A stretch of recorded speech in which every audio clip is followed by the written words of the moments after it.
আসসালামু আলাইকুম রহমতুল্লাহ। সংসদের দ্বিতীয় অধিবেশনে আজকে সংসদ সদস্য জনাব হাসনাত আবদুল্লাহ শিক্ষা ব্যবস্থা নিয়ে মাননীয় শিক্ষামন্ত্রীকে কয়েকটি প্রশ্ন কিন্তু করেছেন। আসসালামু আলাইকুম। যেহেতু শিক্ষা নিয়ে কথা হচ্ছে, আমাদের বর্তমানে মাননীয় স্পিকার, আমরা যদি বর্তমান শিক্ষা ব্যবস্থা দেখি, আমাদের এন্ট্রান্স ইনস্টিটিউশনগুলোতে বিশেষ করে প্রাথমিক শিক্ষায় আমরা দেখছি যে ভর্তি প্রক্রিয়াতে আমাদের এখন দুইটা পদ্ধতি প্রচলিত ছিল। এডমিশন বাই মেরিট আগে প্রচলিত ছিল, এখন সেটা কনভার্ট হয়েছে এডমিশন বাই লটারির মাধ্যমে এখানে বাচ্চাদেরকে ভর্তি করা হয়। ফলত যেটা হয়েছে, ফিডার ইনস্টিটিউশনগুলোর শিক্ষার মান অনেক কমে গিয়েছে, যার ফলে টারশিয়ারি এডুকেশনে আমরা কোয়ালিটি সম্পন্ন ছাত্র আমরা বিশ্ববিদ্যালয়গুলোতে আমরা পাঠাতে পারি না।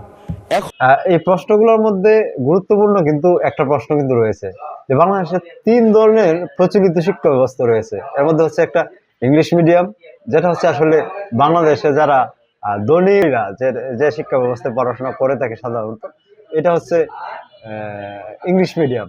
আবার আমাদের যে প্রচলিত শিক্ষা ব্যবস্থা, যেটা হচ্ছে আমরা সাধারণত যে শিক্ষা ব্যবস্থাটা আসলে সরকার আমাদেরকে দিচ্ছে সাধারণ শিক্ষা ব্যবস্থা হিসেবে বলেছেন। আবার যে সাধারণ শিক্ষা ব্যবস্থায় যারা যেতে না পারে, নিম্নবিত্ত মানুষেরা যে শিক্ষা ব্যবস্থাটা গ্রহণ করে, সেটা হচ্ছে মাদ্রাসা শিক্ষা ব্যবস্থা।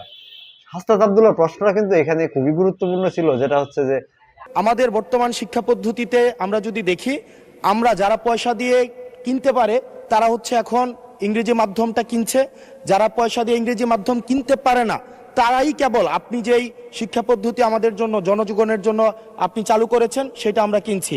আর যারা সেটাও কিনতে পারে না তারা মাদ্রাসা শিক্ষা পদ্ধতি কিনছে।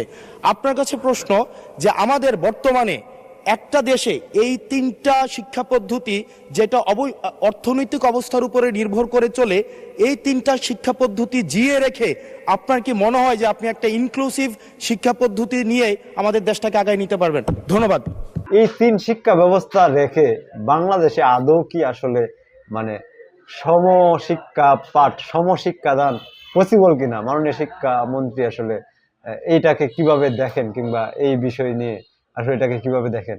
অনেকেই হয়তো শুধুমাত্র প্রাইমারিতে পরীক্ষা থাকবে না লটারি হবে ওইটা নিয়ে সমালোচনা করবেন, কিংবা ওইটাকে গুরুত্ব দিবেন। কিন্তু এখানে মূল ফ্যাক্ট হচ্ছে আসলে বাংলাদেশের এই প্রচলিত 3 শিক্ষা ব্যবস্থাকে রেখে একই প্যাটার্নের সমশিক্ষা ব্যবস্থা এবং বৈষম্য দূর করা কি আদৌ সম্ভব? হাসনাত আবদুল্লাহ আমার মনে হয় এটা কি বেশি গুরুত্ব দিয়েছেন, এটাই জিজ্ঞেস করেছেন।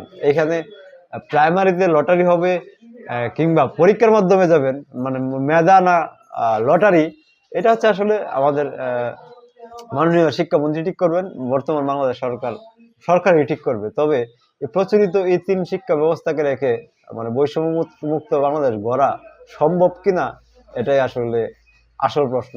ধন্যবাদ সবাইকে। আসসালামু আলাইকুম রহমতুল্লাহ।